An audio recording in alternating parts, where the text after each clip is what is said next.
I'm Michael Sherwood, so I guess I'll start. Take it away. All right. So thank you for having me here tonight. Give you a little background on who I am. So you know, I've only been in the Las Vegas Valley for 2 years. Prior to coming to Las Vegas, I was a deputy police chief for the city of Irvine, ran intelligent operations, communications records, crime scene analysis, fleet services, K-9, anything civilianized within the police department I ran. Prior to that, I served 16 years as the CIO for the city of Oceanside, where I ran all types of operations there, stormwater, freshwater, harbor systems, lifeguards, different types of operations, utility billing, parking, bunch of different assignments. Prior to that, I did work in advertising, worked for the largest advertiser in California, did great projects. I'm sure you've all heard of the bridges over Madison County. Probably not. That was one of our movies that we marketed at the time. We did several other things in that field. Worked in other diverse industries, medical manufacturing, and furniture manufacturing, and some other industries there. But it's really given me a diverse view of different industries around the world and how they operate. I'm a high school dropout. I started my own business at 16, quit high school. Didn't go so well, kind of failed. So went back to school, got a high school diploma, and then basically went to college and flunked out of that as being an electrical engineer. Took me till I was about 30 before I decided to really go back to school, and I had to pay. My parents stopped paying for school. Then I actually learned and I graduated. So I graduated from Pepperdine with my undergrad.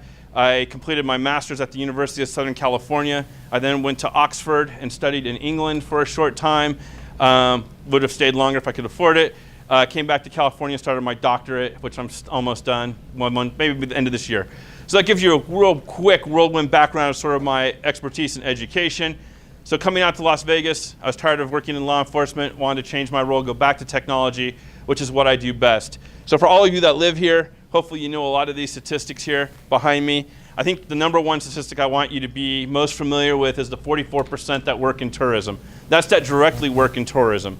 Don't think about the support. So really that number is false. That number is probably about 75% of the people that live in Southern Nevada support tourism or support service-related businesses, which are dependent on tourism. So keep that in mind as we go through the presentation, and it'll help you out. So this is my closet. I wear white French cuff shirts every day. I have over 50 pairs. I wear black suits. That's not the point of the picture.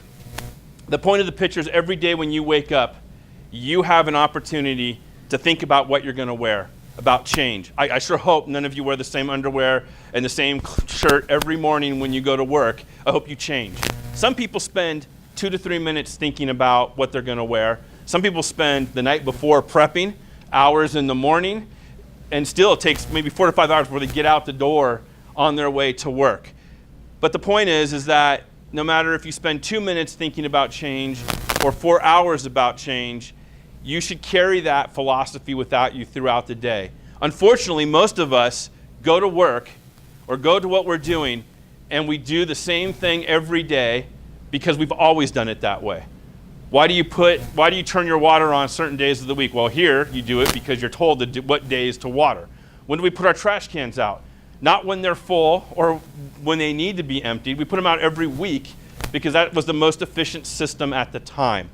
So I always like to look at things differently, and I like to look at ways, how do we make things more efficient? So here's a model of disruption that I like to talk about a lot. So we all know about what this thing is here. It's a cab.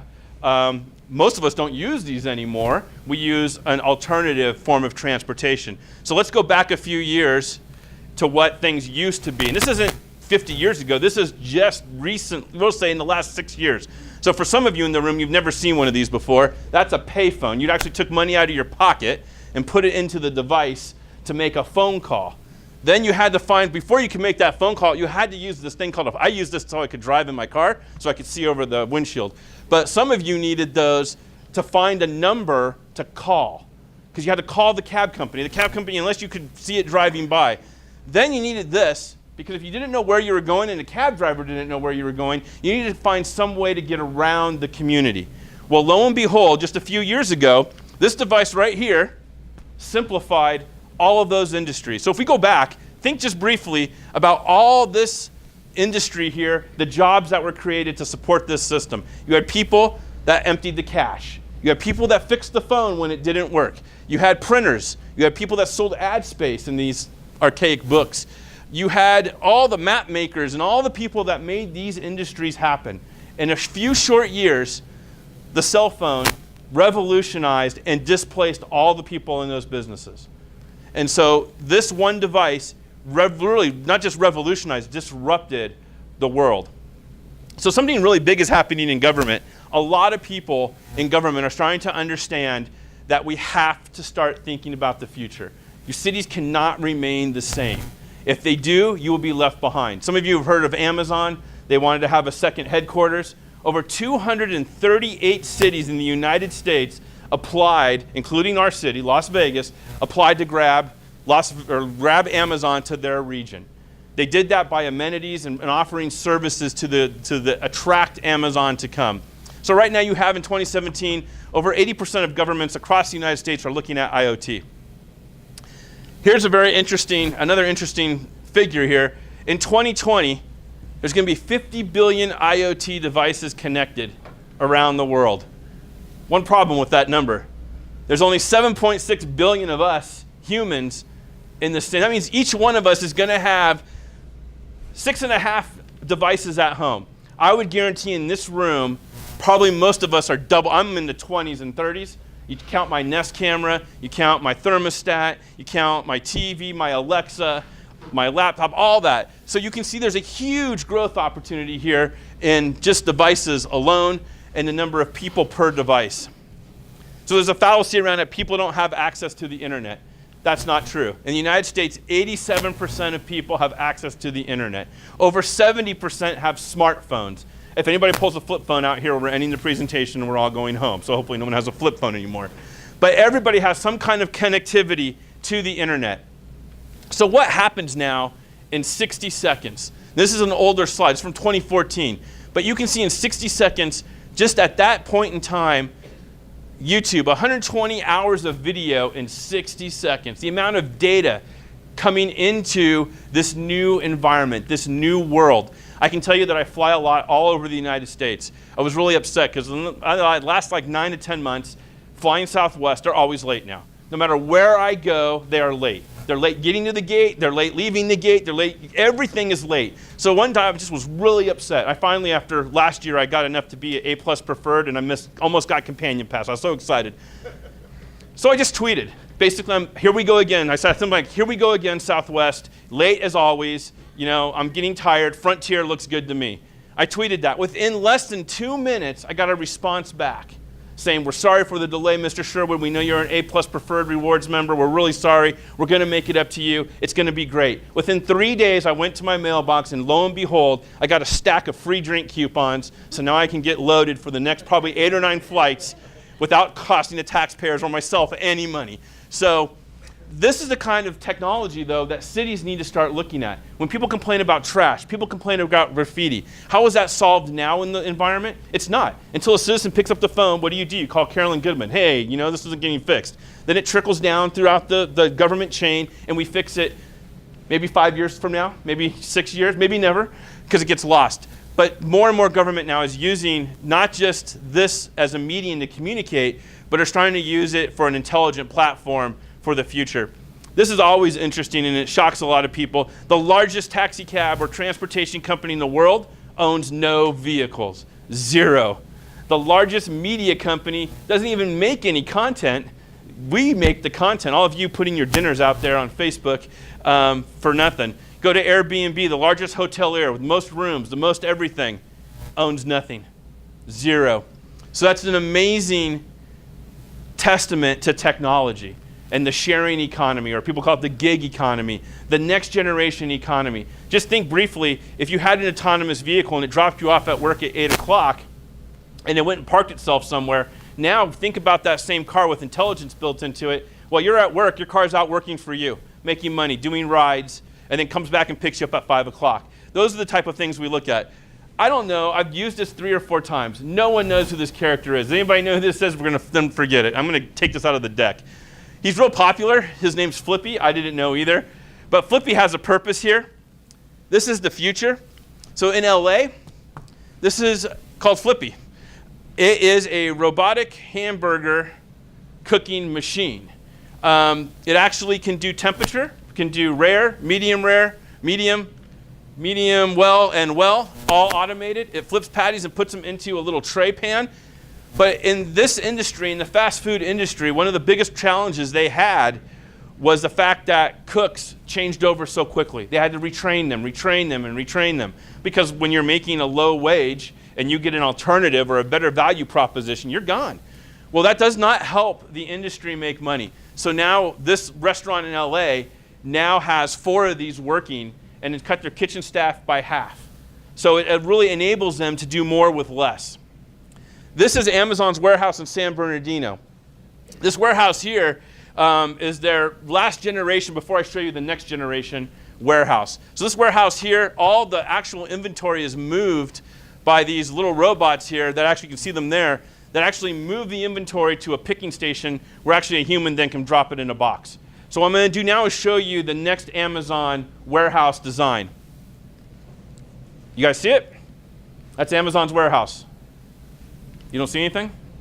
You know why you don't see anything? Because you don't need light anymore. There's no humans in the warehouse. Their next generation warehouse is right in San Bernardino number 2. It's a completely automated facility. There are no humans that go into the facility at all. Look at the amount of jobs Amazon has created for our robotic friends. In 2013, 1,000 robots. In 2017, 45,000 robots. 260% growth rate. Remember, what's the biggest job provider here in the Valley? Service jobs. Cooks, bartenders, taxi, cleaning. This is their future. Robotics. Displacing them. If you don't believe me, here's other real examples. Floor cleaning, window washing. This has actually been used in Las Vegas already. We've seen it and tested it. This is a pool cleaning device. It has a little doghouse for it. It actually sits in this doghouse. It has actual sensors in your pool. When it notices the pH level out of bounds, actually sends itself. It knows how to go down the stairs. It goes through the pool, diverses the pool chemicals that's required, brings the pH back to normal balance, and cleans the pool, and then puts itself away. And sends you a text message that everything's good and I'm done. Again, pool cleaners, a lot of them in Las Vegas. Window washers, a lot of those people as well. Floor cleaning, house cleaning, all those jobs. Again, robotics, and these are not things that are made up or not happening. These are all real. Everything we're showing you is real, not fake. So when I came to Las Vegas in March of 2016, the city council just established what's called the Innovation District. The Innovation District is in downtown Las Vegas, and we really set out with understanding the disruption that is coming. What's going to happen? How are we as a city going to respond? How are we going to also attract people to live here, bring new business here, diversify our economy? We have the greatest entertainment center in the world. I mean, there's nowhere else that can match what we do here. But you can't live off one source of income or one business line. You have to have multiples. So what we did is we started looking right away at what could we do for the future? How could we create an intelligent and connected Las Vegas? For those of you that ever use the word smart city, don't ever say it around me. I hate smart city. What makes our city smarter than somebody else? I can't answer that. I guarantee most of you, all of you, are way smarter than me. And so smart is not measurable. It doesn't exist. Connected exists. What we do in Las Vegas is we are connecting to the community. We are connecting to you. We're making this a better place to attract business and to bring people into our economy. So back to what we were doing. This is our autonomous shuttle. It's free. You should all go down and ride it at the container park. I have never been in it, but that doesn't matter. Don't worry about me. But you should all go out and try it. These are some of the key things we started with back in mid-2016. Intelligent traffic signaling, we'll go over that. Smart lighting, environmental, distributed sensor network, which we'll talk about, and then obviously autonomous vehicles. I all told you to ride this. So does anybody know what happened on its first day when we launched it? Accident. That's why I don't ride that thing, man. It's dangerous. You're right. Here's the accident. It was not the shuttle's fault. I don't ride it. I just don't have time. They don't let me out. That's why I have 2 people that follow me, because they don't let me out very long. They have the white jacket, and they put me back in the home at night. So basically right here, why do you think the shuttle was hit? Somebody's got to know. It's missing one important tool that every single vehicle has in it right now. I'll give you guys a couple seconds. See if we even have any free giveaways. So I'll tell you what happened. This was backing up. People were in the shuttle. They were pounding on the windows. The guy in this vehicle did not hear the people. This has no horn. It stopped. The shuttle stopped because it saw the danger coming, but it couldn't, its programming told it, stop, there's danger. It didn't say back up. It didn't say move out of the way. It stopped. The driver did not stop. It was hit. Luckily in Las Vegas, we have a great mayor and a great city council. They came out that evening. We had a small press conference. The mayor said, when you were a kid and fell down in the park, what did your parents do for you? Mine didn't do this, but I wish they would have. They picked you back up, they dusted off your knee and told you, go back out and play. Within 24 hours, the shuttle was back in service, and it's been running flawlessly ever since. This is the Innovation District. You can see it in the slide here. It's made up of sub-districts. We use these sub-districts to test out different technologies. We've talked about a lot of this, the dates and the proving ground. But here's the things we really look for: industry partnerships and scalability. Why these two things? Industry partnerships. We want to bring companies here to Las Vegas to see what we have to offer, hopefully get them to invest their money here. We've been very successful. Dell Computer and NTT just invested $4 million in a new system downtown, no cost to the taxpayer. As we go through this presentation, the city has brought in roughly $15 million from the outside. We've invested as a city less than $500,000. So that is because I'm not a good salesperson, but I talk a lot. I think I bore these people so they just give us money to make me shut up. But industry partnerships are important. They're important because we bring them here. We also leverage CES, which is a consumer electronics show. We tell them to bring their technology, set it up downtown, and then during CES, come show the world what we have. Scalability. Everything we test in this innovation district, we test it out to make sure it's scalable and sustainable. What we mean by that is if a sensor costs $1, but over a year period, it's not scalable because we can only do 50 or 60, then the solution doesn't scale out, then we can't use it. What we do must scale to the entire city, all sections, regardless of social, economic class, does not matter. What's good for one is good for all. All technology must be equal across the region. So we want scalability. We also want sustainability. It's got to work for a while. It can't just be every year we got to go upgrade it, because then we can't afford it if we're not, there's no revenue coming back from the process. These are the areas of focus for us. We focus on social innovation, breaking the digital divide. How do we end homelessness, or what can we do with IoT and technology to end homelessness? Economic development, we'll show you some samples of that. Again, driving new revenue sources to the city. Education, probably one of the most valuable things that we don't do enough of as a local government, as a technology leader. That's part of why I'm here, is because there is a disruption coming. There are autonomous vehicles. They're not months away, years away. They're already here today. For those of you that haven't heard, we're partnering with Domino's Pizza on autonomous pizza delivery. That test is already being conducted right now.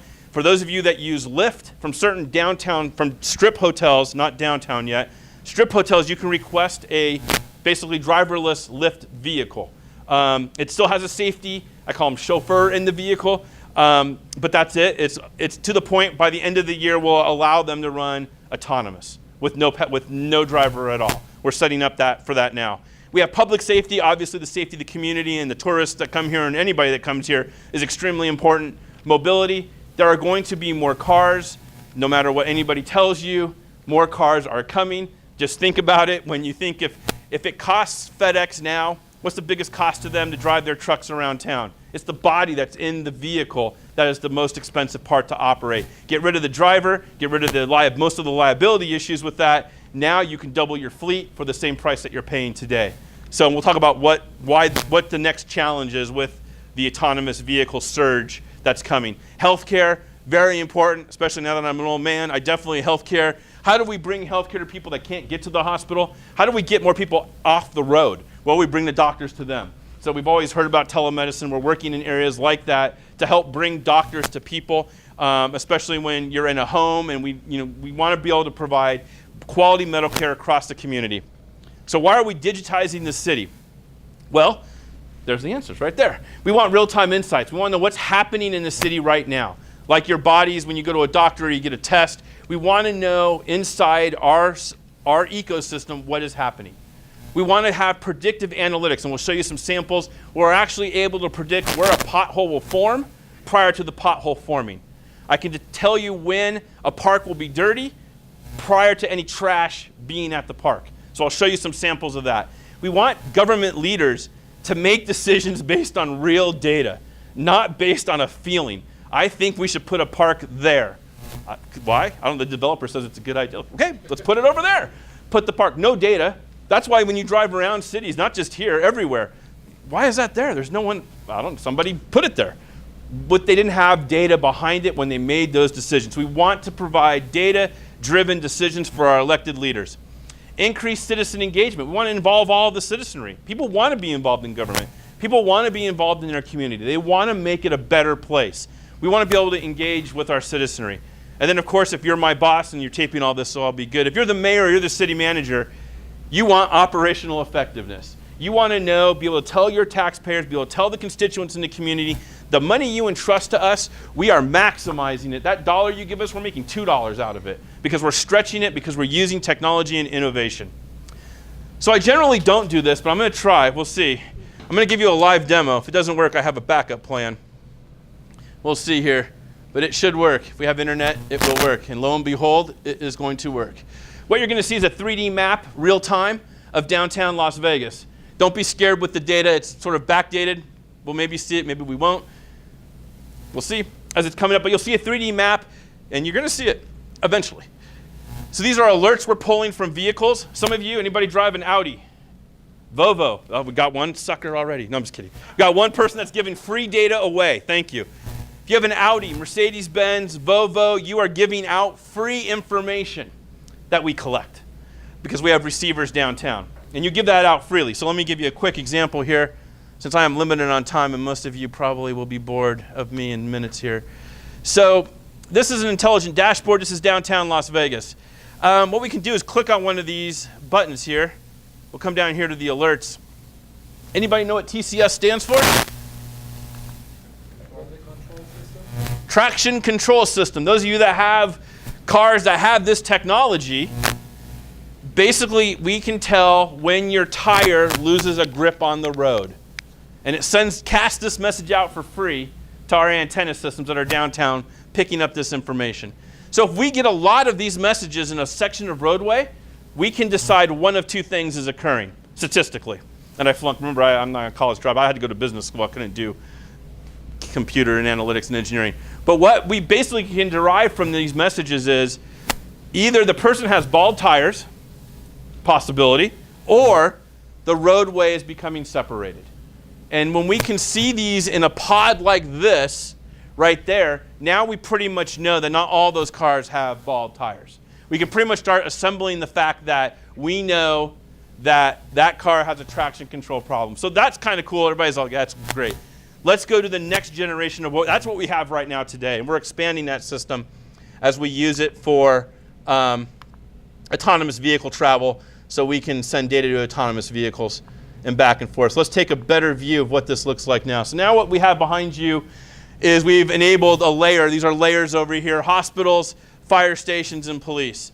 So some of you, if you know when you're in an accident, a severe accident, and there's trauma to your body, do you know how long you have when it's severe trauma? How long do you think you have until you get help or you'll die?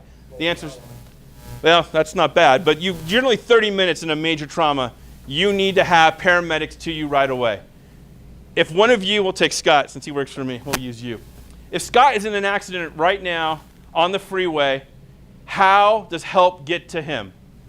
One of you pick up your phone and you dial 911. What do you say? Oh my God, this guy's arm is like falling off and there's a car crash and that's it, thanks, bye. And that's it. Emergency responders have no idea what side of the road generally, where, how bad, anything. So what we've been working on now is being able to get, when your airbag deploys, the car sends out a message. We would collect that message in real time. We know the speed of the vehicle, we get the airbag alert, we get the unique identifier of your car, like a Bluetooth or it's not personal identifying, just identifies the device. Almost like all of you that have cell phones and leave your Wi-Fi on to open and hop onto any Bluetooth or any Wi-Fi signal, you give out an address. We collect all that. Based on the type, how many airbags deployed, based on your speed, we go ahead and automatically enter a 911 call in the system. We tell all the cameras we have in the area there's an accident to go ahead and focus onto that location so we can get real-time intelligence of what is occurring. We then automatically query the hospitals based on the speed, the type of accident to see what kind of trauma centers are available. Trauma 1, Trauma 2, or Trauma 3. There's only one Trauma 3 center in the Valley. That'd be the University Medical Center. So we're able to immediately figure out what vehicle, how many beds are available, all of this within under 60 seconds. We're able to determine all that. We're then able to let police and fire responding to get the video feed so they can see where the accident is, how bad is it, and what way should they come to get to the accident scene. Once they arrive on scene, they have all this data instantaneously to be able to be sent back, shipped back, and then we're able to use it and share it with other agencies that might want to look at it later. So that gives you an idea of what we're doing with that type of technology. And it's limited to downtown right now. We'll eventually expand it out further. This is if it doesn't work. I got a backup plan. So here's some of the things we have downtown. Again, we use different layers of data to be able to figure out what's happening. This is a heat map. I think this is Bonneville. Bonneville and Casino Center. We're actually looking at the roadway here. We're seeing where the cars drive. So now we get an idea about where the street's going to wear out first, the kind of traffic that goes through the intersection, the amount, the speed, all types of data we glean. This is our standard pole setup over here. This is surveillance and security. We call it situational awareness. This is looking at a crosswalk. That's looking at parking spots. That's the video feed that we would see from the one that's watching the crosswalk. We watch the crosswalk. We count the number of people going through the crosswalk. We'll explain why in a minute. That's important. We also look for near misses. How many times does somebody almost get hit in the intersection? So again, these are the type of data, some of the data sets we collect. This is our next generation streetlight. We actually partnered with this company earlier this year, Wi-Fiber. They won Best of CES. This is an amazing device. I'll run you through what it has. Give me a minute here. Has two bays here. They can be lights. They can be two cameras, whatever you want. In most of our scenarios, we use one light, one camera. This is a Zigbee controller, so this light can talk to other lights. Battery backup, environmental sensor, free Wi-Fi, cellular backhaul. On the opposite side is our PA system, environmental controls, and sound detection system. So we'll go over no solar panel. Sorry, only battery and power, straight power. I wish we could put a solar panel on there. It wouldn't work. But what this does is what we are doing is the next generation way of modernizing our police force, modernizing security for residents. So think of a park. Any park you want to think of. Parks usually have hours, 8 a.m. Let's just say it's 8 to 8. So these are set up at 3 parks right now in Las Vegas. So if this is the park, it's called a geofence. We draw on a map, different layers within the park. So when you're on the outside of the park, stand up model, here you go. This is our criminal. Stay right there, don't move anywhere. He's on the outside of the park. Take one step in. Once he breaks that first line, so that will be 1, 2, and 3 at the table area there. When he breaks the first line and this camera sees that individual break the line, this light turns red and the PA system automatically plays a greeting. Hey, welcome to Las Vegas City. Don't quote this, not verbatim. I'm just sort of giving you what it sounds like. Thank you for visiting the city of Las Vegas. Our park is currently closed. The hours are 8 to 8. You are past hours. Please vacate the premises. Thank you very much. Have a wonderful day. Go ahead into barrier number 2. He goes into barrier number 2. This now camera sees that he's broken the second geofence. This transmitter here talks to all the other lights in the park. Hey, we have somebody now in perimeter 2. Go ahead and train all cameras onto that individual. As that's doing, this light now turns red and starts flashing. The PA system now tells the individual, hey, you've gone to barrier 2. Please vacate the park. The marshals have been notified. What happens now is that all the cameras start recording the individual. At the edge, we actually have a computer close within the edge network that actually generates a work order and puts it into the marshal's system to say, you have a potential call coming. They don't need to go there yet. There's been no issue. We just say potential, meaning now they're alerted. So if they're within the area, they can start heading that way if they so choose. They can actually, from their vehicle, use their MDT or their cell phone and pull the video feed and see it in real time. Go ahead, sir, go into barrier 3. When he breaks barrier 3, all the lights in the park turn red and flash, except for one. One stays yellow. The yellow one is the one closest to the suspect himself. So officers arriving, officers from the air, know roughly where the suspect is. No more do officers just rush in there and not know what's happening. So while he's over there in area 3, the greeting goes off again saying, hey, you've gone into the bad area. The marshals are on their way. The cameras are all recording the incident as it's going. As marshals arrive on scene, they have the video feed to see where the suspect is. If he tries to hide, no matter where he goes within the park situation, the lights will change. It'll go from yellow to red based on where he is. You can sit down in the park. So that's kind of what we're using this technology for. The other things we're looking at it for are kind of cool things. Obviously, life is beautiful downtown. We could play music out of the speaker and make the lights do, multicolored light shows and stuff like that. It's kind of cool. We're also looking at when you dial 911 from your cell phone, if you send your lat and long, if you give location services, and once Vegas catches up with the times and takes that data, that we'd be able to go ahead and flash these lights blue for medical, red, so that first responders in the area, before they even get a radio call, they can look at the lights and they can see that there's a problem in that area. They can either start moving in on that area or just be aware that there's a problem in that area. So that's what we're doing with the street light. This is LiDAR. You'll see this right outside City Hall. This is Clark Street. So LiDAR sensor here. You did such a great job. You can stand up again. I'll use you. I'm going to take you more often with me. So this is our pedestrian. We'll make this our crosswalk right here. I didn't say to walk yet, buddy. There's cars coming. So what we're doing is, in the city of Las Vegas, what happens when and if you've been in watching the news, there's a pedestrian fatality or pedestrian incident, almost seems like every other day or at least once a week. A lot of times we never know there's a problem with the roadway conditions until, unfortunately, someone is seriously injured or is deceased. So what we're doing with LiDAR here is we're actually sending a picture of the intersection constantly using LiDAR, which is a light radar basically. And so go ahead and cross by. So as he's walking by, let's say a car almost hits him, we record that with the LiDAR and we're able to actually see how close, you can sit down again, good job, how close the car was to actually hitting him. Not only how close, was there anything we could have done to mitigate the situation? If we detected the car coming, could we have changed the light timing to go ahead and change the light from green to red to maybe protect the citizen? The reason these cameras are here, anybody have a reason why? Anybody know why? People don't trust technology.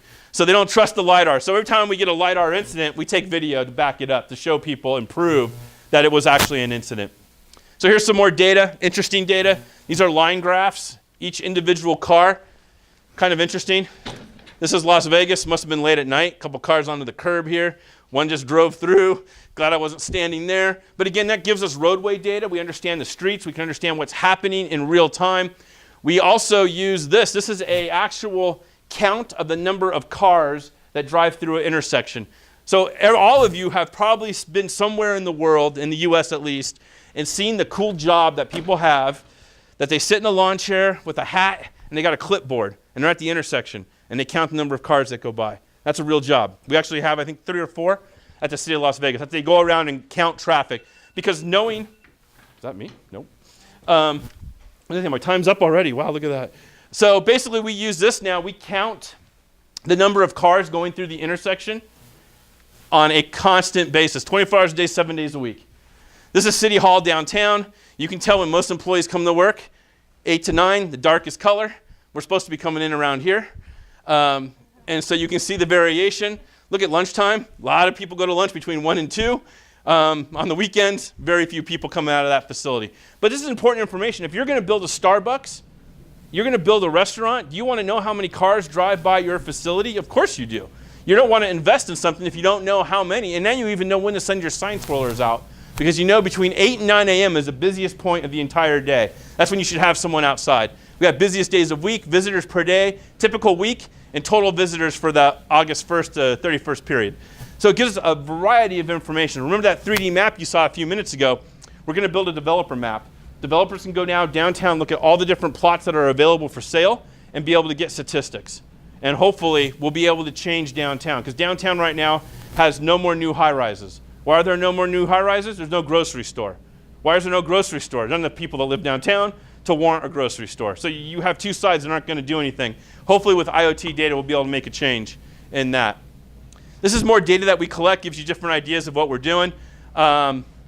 This is counting bicyclists, looking at the crosswalk as well, and we get a distribution of how the intersection is being used. It's a traffic analysis. Now we can tell you how many cars, trucks, buses, bikes actually use the street, so now we know. Why put a bike lane in if there's no bikes being used in the area? So now you have a choice to where you can actually decide, based on real data, where to put services and where not to put services.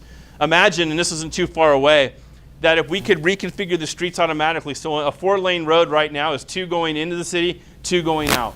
Imagine between Mondays and Fridays when it's busy in the morning, we could put all the lanes going in. In the afternoon, all the lanes going out. In the day, we could do mixed mode. On the weekends, we could do autonomous vehicle lane, a bicycle lane, and then maybe 2 traffic lanes going in and out. We're actually intelligently working on that now, where we actually are having lighting and things embedded into the actual pavement, where we can reconfigure the street on the fly using artificial intelligence based on the data sets we have. We count the number of people. People are important. We want to know how many people use the street, how many people use the trash cans. Those trash cans that you see in downtown Las Vegas are $500-600 a piece. You will see 2 at every block section. If no one uses the street, why would you invest $2,000 in the trash cans? Not just to buy them, but then you got to drive there every day or every week and check it. Is it full? Is it not full? So we're using technology to decide where to place resources and look at and how we can better effectively manage our assets. Parking spaces, again, looking for just utilization. How are they used? When are they used? Information. So what does all the stuff I just showed you have to do with anything? It gives you a better customer experience when you're visiting downtown. We hopefully make it safer, more efficient. Again, the economic opportunities and citizen engagement. We do all of this to build community, to make life better for everybody in the community. So we don't limit ourselves just to certain things. We've actually gone off into other areas. This is our ecosystem called Go Vegas, or if you really want to understand it, Gov Vegas. We created several new technologies around this. So most cities have a website, yay. Most cities have a mobile phone app, so do we. Download it, get my numbers up for me, please.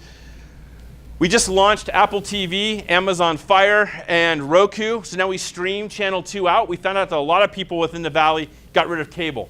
Now they have no way of interfacing with government. So if you have an Apple TV, you can download our Go Vegas channel and watch original content. We have it on Amazon and on Roku. Cost of taxpayers, almost nothing. We take the content we already produced and play on Channel 2, and we rebroadcast it over our Apple TV, our streaming media platform. We're doing free Wi-Fi downtown. Don't get too excited. We do it because it's for our sensor network.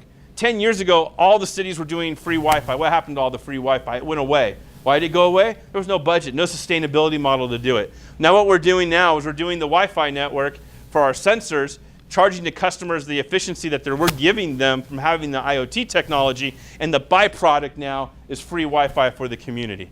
So that's an interesting fact. We've been doing a lot with Amazon Alexa. 7 skills? 7 skills. 7 skills you can download onto your Amazon platform. You can check when the permit is available. You can find out who's in jail. You can do a bunch of things of different skills, when the next council meeting is, a bunch of different types of things you can do with these platforms. The next generation will be able to be at home. You'll just say, Alexa, what's my sewer bill? It'll tell you, and you say, pay it, please. And that way, we'll have a convenient and easy way. Again, we're finding different ways to reach the population. The goal is City Hall is open to all of you at any time. But if you don't want to go, you shouldn't have to be forced to drive down there. We want to make government convenient for you. This is my lame attempt at saying this is a sensor network. I got to redo this slide. So we're getting close to the end here. This is our next generation stuff that we're actually working on right now. What you're going to see, I'm not going to do a live one. I'm just going to show you a still version of what we're doing. So what we're doing is actually taking real video in real time, and we're analyzing it. A human's not analyzing it. We have trained a child. It's actually an artificial intelligence engine that we've shown thousands of pictures to and trained it on what a park looks like when it's clean and what it looks like when it's dirty. Now it's now an adolescent in training time, is now able to determine with about 85 to 95% accuracy when a park is dirty and when a park is clean. So this just will give you a sample of what it looks like. That's my developers there. I actually gave them a lunch. They took their lunch, and we created, this is what we've done to explain it to people because it's hard to explain. But it's looking at the park on a continual basis, actually reading the video and seeing it, all done in the back end. What we're doing is from the camera, it goes to our edge network. From our edge network, it goes up to Microsoft Azure, where we use their intelligent analytic platform, analyzes the video, and then sends the information back down. And then we make determinations. And then what happens when the park is dirty, we generate a work order into our work order system to send a crew out to the park. So what we've even taken it beyond this, now we're able to utilize the AI, and we've been training it. Now we can tell the AI, hey, tell us how many people use these benches. We have a lot of them in there. If we're going to replace them in the next 5 years, do we need as many as we have today? So we're training it to understand crowd movement. We've trained it to understand graffiti. We've trained it to understand park and utilization of the park itself.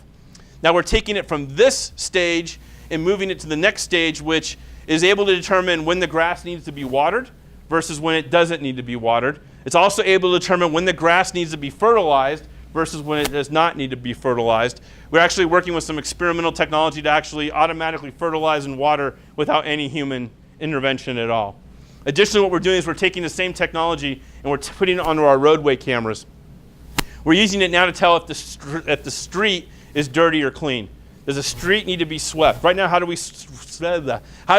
sweep streets? Because we go every Monday. Why? I don't know. It's the day we've always done it on Mondays. Why do we go to the next one on Tuesday? Because it's always the way we've done it. Now we'll use this technology here to start deciding when a park is dirty or clean, when a road needs to be cleaned or not. The next piece we're doing is curb space management. So you'll wonder, why do you care about curb? Here's why you will all care about curb and why curb will probably be the biggest commodity in the next 5 years. All of you have used Amazon, right? Prime, most of you probably have Amazon. It comes to your house, right, in 2 days. They drop it off at your door. That's good. Think about you live in downtown or you live at City Center and you order a pizza through Domino's autonomous pizza delivery. You order Amazon. You order your dry cleaning. You order all these things. All these vehicles are coming to your house. How do they know where to go? What's going to happen with all these? They're all going to stack up out there because they're all going to be converging, not just you, but think of your whole neighborhood, everybody doing autonomous delivery services. You're going to have a problem. So what we're doing is we're building an API that uses video feeds to look at curb space and create an open API that we would share with Amazon, we would share with Domino's. So as their vehicles go up next delivery, they would get a real-time view of what the curb space looks like so they can time their deliveries automatically so you can avoid congestion. So that's some of the things we're working on in that space. We have a great website. It's just not updated all the time. It's called innovate.vegas, where we talk about a lot of the technology I've showed you, the partners we're working with. We just launched a partnership with, I said, Dell NTT, $4 million. That's going on now. We have a huge partnership with Cisco and several other companies downtown. Here's my information. Feel free. Contact me, call me. Well, don't call me, but you can email me, tweet, LinkedIn, whatever. I'm pretty active on most. And I'll try to get back to you as soon as I possibly can. And that really wraps us up. So thank you. All right. How long?